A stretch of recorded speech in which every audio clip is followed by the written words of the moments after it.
let's now go into, what the seller should respond. How is the seller going to respond to this? That's on page 2. Right. So they can either say yes, or they can say no, or they can say yes to some and no to others. If they agree to do everything the buyer asked for, then the purchase contract goes forward, the escrow moves forward. The buyer doesn't have an option at that point. If they don't agree to any of the items, then the buyer has the option of canceling. The option would be executed within a certain number of days, 5 days, Right. so the buyer can think it through. And it could be that the buyer needs to do certain investigations about what it might cost them, but the time for doing investigations is ended when they give the delivery of the BINSR to the seller, correct? That's right. That's when their investigation should be over. If they need more time, for instance, if the seller needs to get bids, then they need to put that in writing. It doesn't matter how friendly the conversation is between the agents or the buyer and the seller. Just because you're getting along doesn't mean you have more time. You have to stick to 5 days. I actually had a call from an agent not so long ago. He said, but we had a great conversation. They said you could have one more day.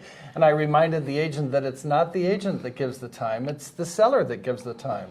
So the seller would be perfectly right to say, but the contract says that you're done. And now you're done. Absolutely. Yeah, good.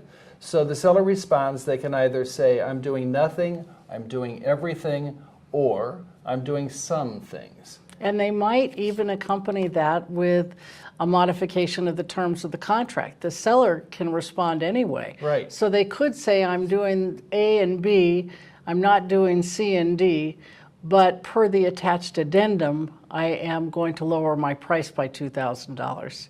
And then it would be necessary for both parties to sign both. Right. I've heard some people say, well, this is a cash contract, so I don't know why we can't alter the terms of the contract in the BINSR.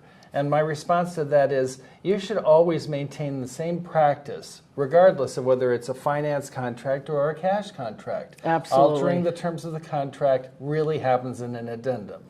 Standard of practice is very important, and we need to be as consistent as we can. That's why we have these forms. Absolutely. And how many people have looked at these forms to proof them out? Like 35,000 or more? True. So, John, as designated broker, you probably I know you run into more of the problems that come up with transactions. Have you noticed a difference between before when we had warranted items and now when we don't have warranted items in the contract? How's that affecting this piece? Yeah, it has affected things. And here's the main point that I've seen is, what is the condition of the property when the contract was originally signed, and what is the condition now? If you want to get into the weeds a little bit, I can. Here's a good example. So buyer and seller take a look at the property, they sign a contract, the investigations are done. At the time the investigations are done, the HVAC is working, but everybody knows the HVAC is on its last legs, right? Older house. Okay, older house. So the buyer's thinking, well, I'm going to need to replace these units at some point. So they write in there, I'd like, to do all of these things, and or perhaps in lieu of these repairs, we can do an addendum where you credit me $5,000 on the purchase price. Everyone agrees to that. Then, just before the property closes, the HVAC stops working. Oh, of course. Yes. So now the question is, did the agreement to receive that additional money remove the obligation of the seller to keep the house in the same condition? I say no. I think no. I mean, the real reason that I would say that is that even though that price was to negotiate some, to do some repairs, that negotiation was for some repairs, it was based on the fact that things were working at the time. Now that they're not working, it would be a different negotiation. Very true. Yeah. So do you find that people are asking for more or less? Are they still asking for what used to be that nebulous list of warranted items? I find that people are asking about the same amount depending upon the kind of property. So if we're in a hot market, for this particular kind of property, people are asking for less, generally speaking. If it's not so hot and it's more of a seller's market, more of a buyer's market rather, then they're going to ask for more.